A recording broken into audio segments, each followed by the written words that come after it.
And now, the rest of the environmental extravaganza. And now, the rest of the environmental extravaganza. And now, the rest of the environmental extravaganza continues with part 2. And now let's start the story. Or would you rather wait and see if a white monkey is smart enough to turn it into an animated movie? Talking about movies, have you seen any that I've already made? Films like Cocky, 1, 2, 1, 3, etc., where I put on the gloves and fight for the environment. Or Fist Blood, where I'm caught and caged and have to bite the hand that feeds me just to escape. Or Rainbow, where I single-handedly rescue my family from white monkey poachers. Then there's my latest one called The Rainbow Warrior. In this movie, I'm so worried about the environment that I came up with Doc Bloodwood, a eucalyptus tree, MD.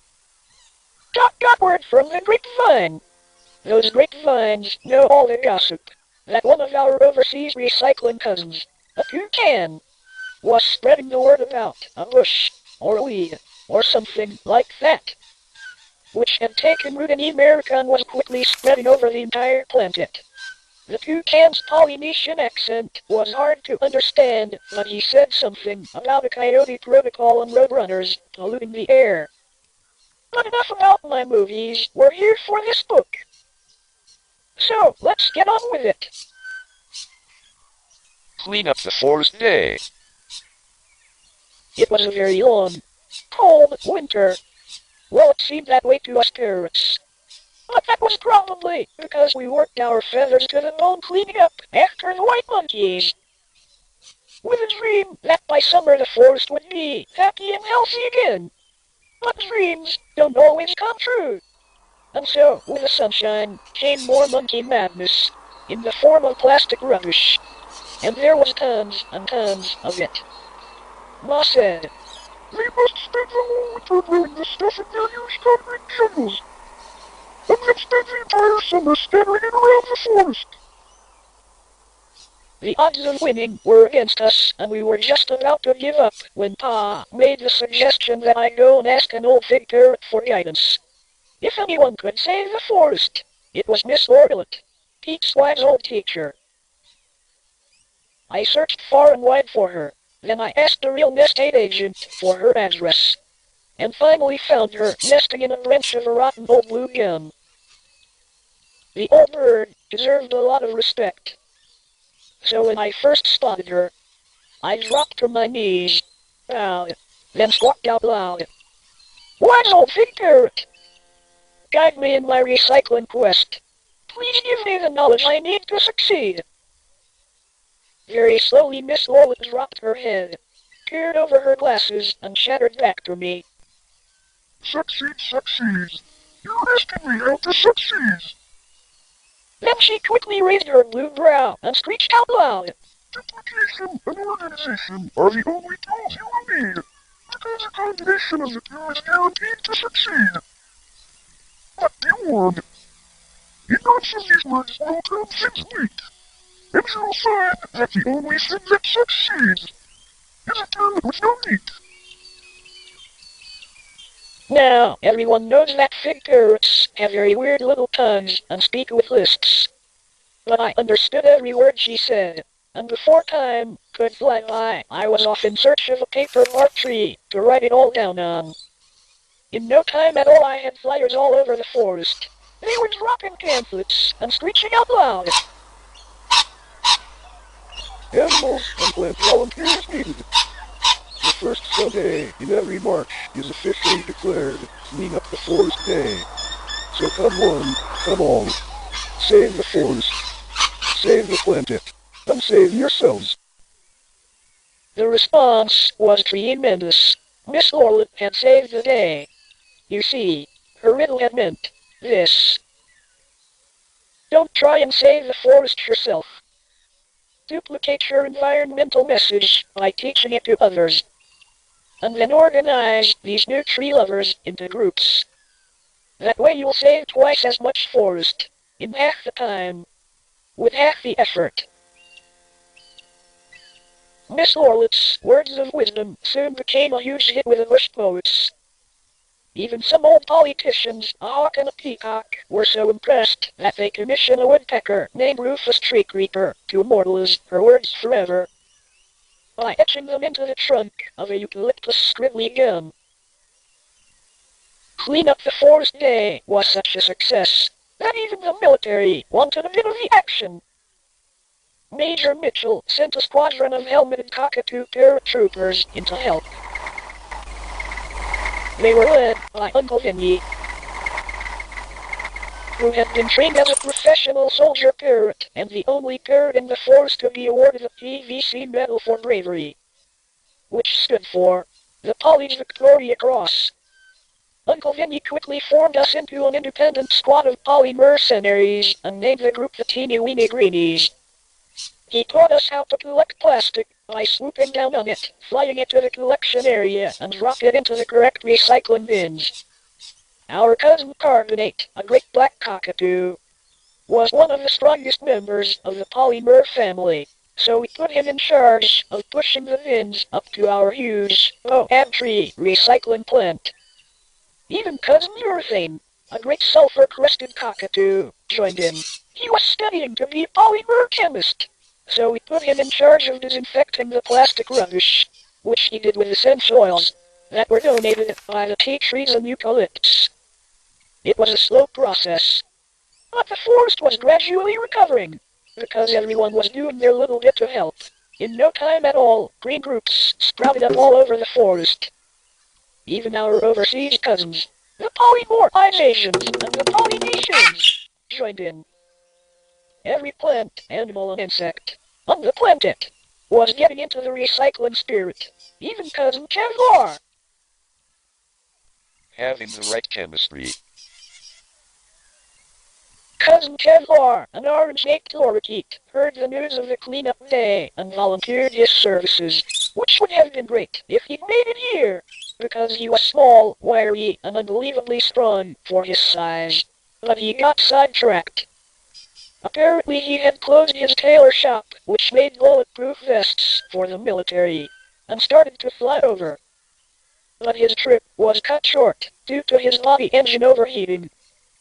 Then he discovered his landing gear was faulty. He was badly in need of a toenail trim.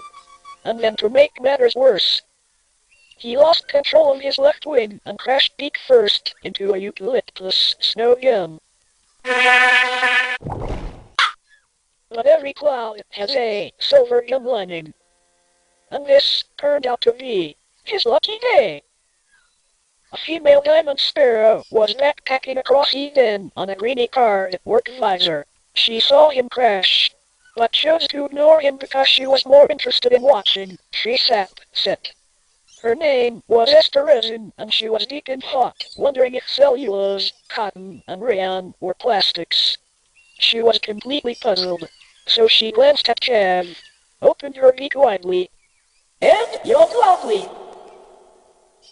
Then, in a very bored tone of voice, asked him for his opinion. They could only be plastic if they were made by white monkeys, he said. But cellulose, cotton, and rayon are all natural polymers, and sometimes I use them to make clothing. In fact, I would be more than happy to weave any one of them into a fabric for you, which would make a very warm lining for your ground nest. The little sparrow's attitude suddenly changed. I'm just a door, a bird brain, she said as she fluttered her wings at him. Jeff fell instantly in love and proposed to her straight away, and they were polymerized the next day. Esther became a naturalized citizen of Aussie land, and known from that day on as Polyester. Shortly after that, I sensed that something was wrong, and thought it might be work-related. Simply because he was in the thermoplastics union, and she was in the thermosets. But Doc Bloodwood told me it was because they couldn't have little polymers, because they were from different bird families. Chef was holiday, and Esther was a part of holiday. It was very sad news, because if you flew past their nest of the night, you could hear the little diamond sparrow crying in her sleep and mumbling, "Sleep, baby, sleep, baby." But things got better. Even though these two were from different backgrounds, the chemistry was still there. There was an incredibly strong bond between them, and they worked well as a team. Together they formed the polyester Kevlar boats and the Sparrow Tail surfboard shop. The boats sold well, and the surf shop really boomed. Esther really loved selling surfwear to the shellbirds, but was disappointed with the ones that wagged their tails at school and hung around the beach all day, getting pig-faced on Carpentras weed. This weed was very common in beach areas.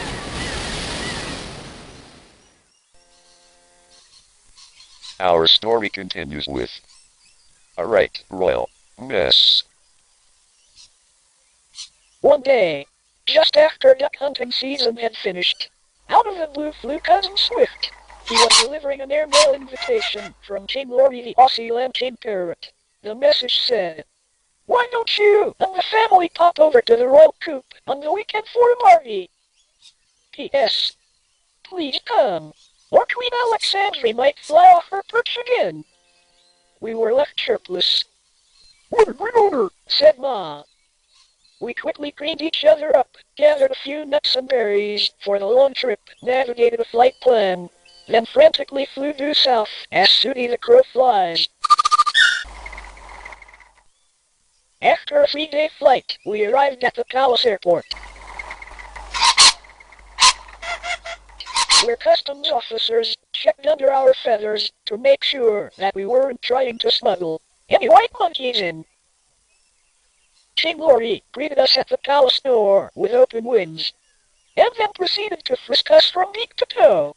I'm very sorry, He said, but you can't be too careful these days.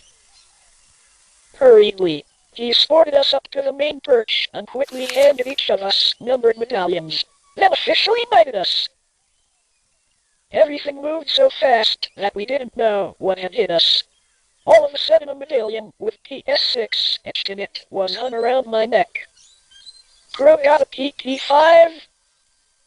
LD's was a LDPE4. Uncle Vinny's was a PVC3.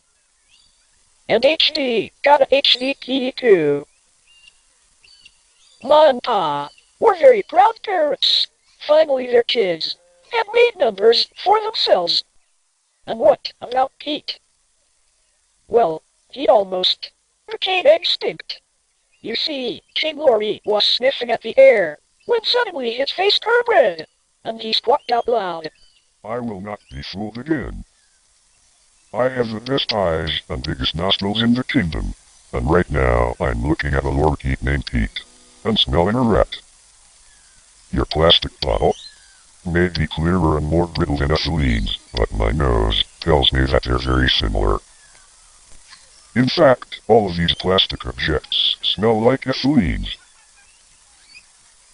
Then he looked straight at us and squawked in a deep voice, Royal subjects of Aussie land, now hear this.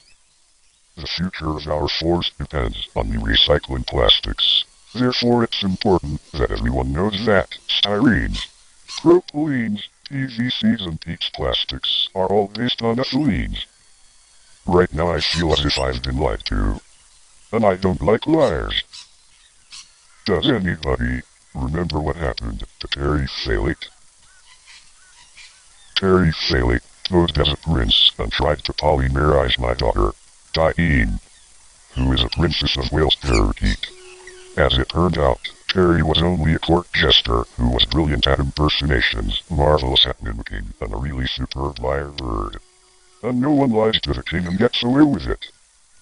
He impersonated Prince Albert, who was a lyrebird from the bird family. And when I realized that Terry was only the prince's cousin, I banished him from the kingdom forever, to live out the rest of his life in Sherbrooke Forest in Melbourne, Australia, which is already full of convicts. He quickly joined up with a band of outlaw Robins and Hoods. who were disguised as robin redbreasts and hooded parrots. But that was yesterday, and today is my birthday. So I'll go easy on you, little orchid. Now let me see. How will I punch you? I know. I'll officially name you polyethylene after your sister and terephthalate after the lyrebird. That way you and everybody else will remember this day. And before I forget, you can also have the number 1 and the initials PET. You're never ever going to live that teacher's pet thing down either. He said, with a gleam in his eye and a smirk on his beak. And I want everyone to also remember that honesty is the best policy. Unfortunately, Pete didn't hear any of this, because he had his headphones on, and was jumping around like a vegetarian in a butcher's freezer, listening to some rock group called the Deviled Eggs. But Pete certainly heard the king's last word. Well, that's enough singing for one day. Where's my birthday cake? I'm peckish, let's eat. Everyone sighed with relief and quickly shuffled off towards the Royal Bird Sanctuary, at the end of the palace gardens.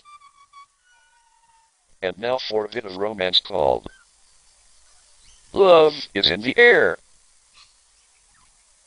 It was in the palace gardens that I met the king's daughter, Diane. We got along extremely well. She informed me that our official numbers were given to us because of the amounts of plastics we had each discovered. Meeting Di was the best thing that ever happened to me in my whole life. She made my day. And the night wasn't bad either. We sat around talking to each other all night, right until early morning when the sun woke up and flew up into the sky. We became very close, very quickly, and started talking about our childhoods. Pink-cheeked with embarrassment, Diane confessed to me that her father called her Buddha Diane because when she was a little chick she used to call herself a beautiful parrot. This made me crack up with laughter, because when I was a little parrot, I used to call myself a pretty boy.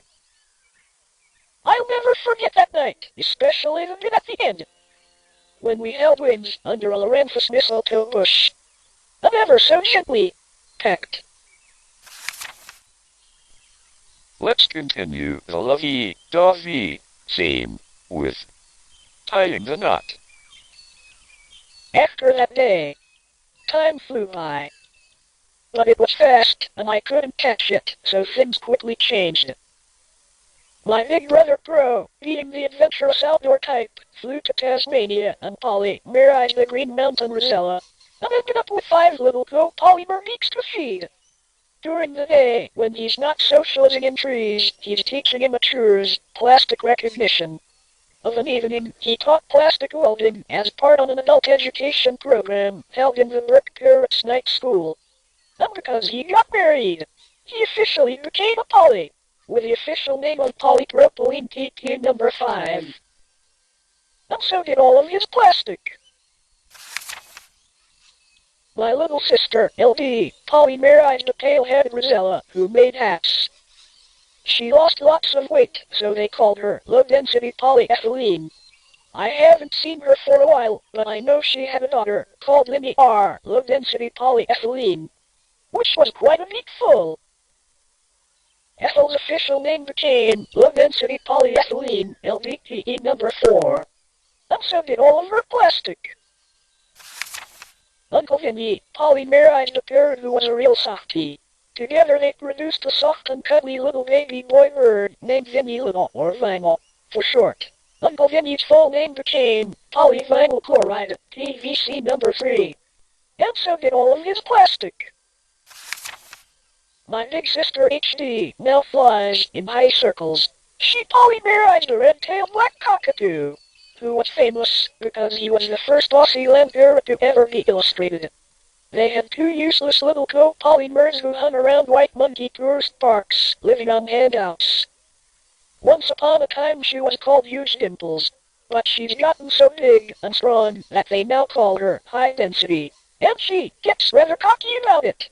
Her full name became High Density Polyethylene, HDPE number 2. And so did all of her plastic. then there was Pete. Well, eventually the aroma of a female scaly greasy lorikeet, a real little cutie, took his attention away from his computer games long enough to get him polymerized and hatch a monomer, who grew into a purebred rat, who spent half the day stuffing his beak with seeds and the other half destroying white monkey orchards. Just to get away from him every so often, Pete opened a flying school for young Aussie magpies and kiwis. And once a year they'd fly into white monkey towns and dive bomb heads. Like father, like son. Pete's official polymerized name became polyethylene terephthalate, PET, number 1. And so did all of his plastic. And last but not least, what happened to me? Well, I finally became a family bird by polymerizing diene and having a little copolymer myself. My official polymerized name became polystyrene PS number 6. But my family still called me Sky, and my film fans still called me Ringo. One day I discovered the solution to transform polystyrene waste into art and craft paint. And after getting a few tips from a wattle paintbrush whoosh, I taught myself how to be an artist. I could paint trees and landscapes easy enough, but had trouble with things that moved. I must have been doing something wrong, because when painting animals, they'd always complain about the paint sticking to their fur. But that's another story. And it's in another book. The end. There are no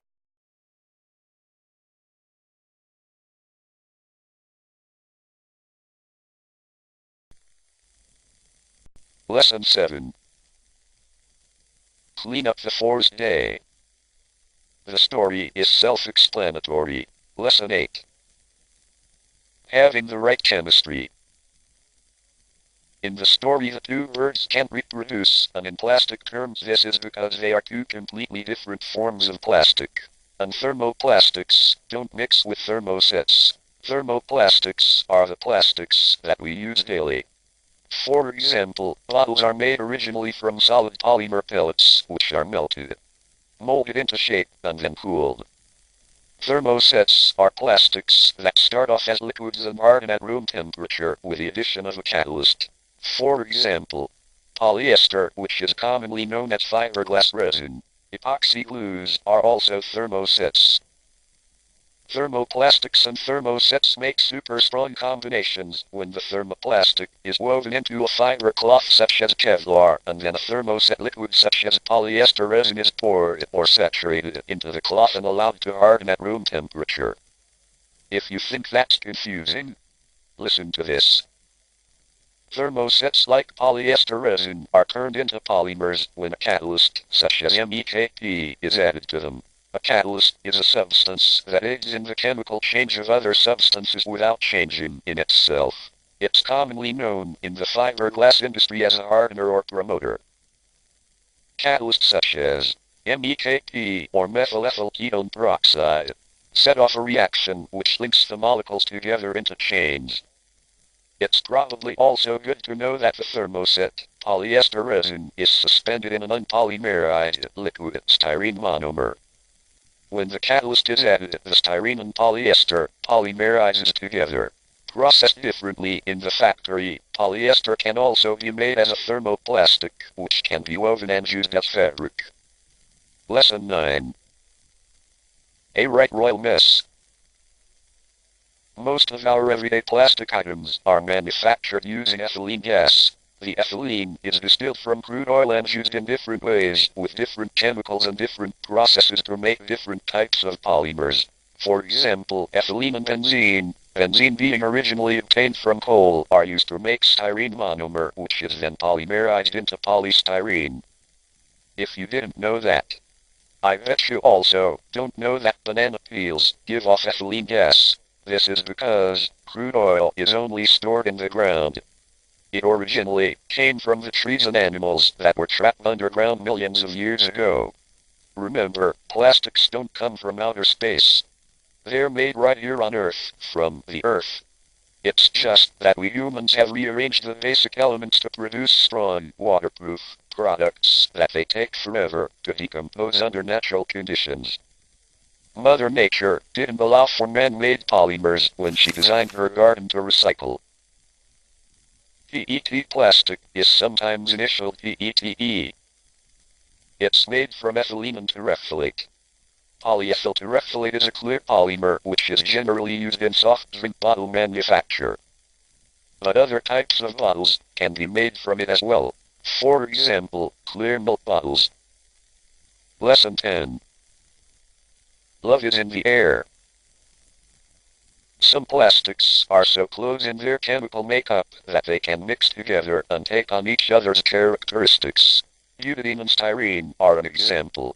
Butadiene is a rubber-like polymer and polystyrene is brittle. When they're mixed together they take on a combination of each other's characteristics and you end up with a flexible polymer. Lesson 11. Tying the knot. In this part the story the characters get married, reproduce, and obtain the title of poly, which is a fun way of describing how plastic is polymerized into a solid. High density. In HDFL's case it is a way of saying solid build, but in plastic terms it means the plastic has a lot of small molecules which fit together closely, making it strong. Low density means the opposite. During the manufacturing process, PVC can be turned into very soft vinyl material simply by adding a liquid called a plasticizer. A monomer is the chemical name for a liquid that has yet to be polymerized into a solid plastic. It's kind of like an unfertilized egg.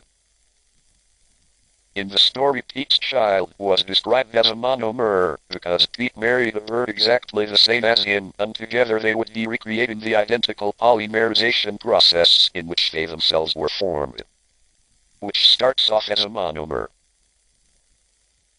A copolymer is the plastic word for a mixture of two plastics. Some plastics do blend together but not many. Because Pro, HD, LD and Sky married and polymerized another species of parrot, their children will be blends of the originals. And in plastic terms the resulting polymer would be a copolymer. By mixing butadiene and styrene, the butadiene makes the normally brittle styrene flexible. Yogurt containers are an example of semi-flexible polystyrene. If another polymer such as acrylonitrile were added to this mix, you would have a tear polymer. A good example of a tear polymer is a car dashboard. A mixture of acrylonitrile, butadiene and styrene is a tear polymer known as ABS.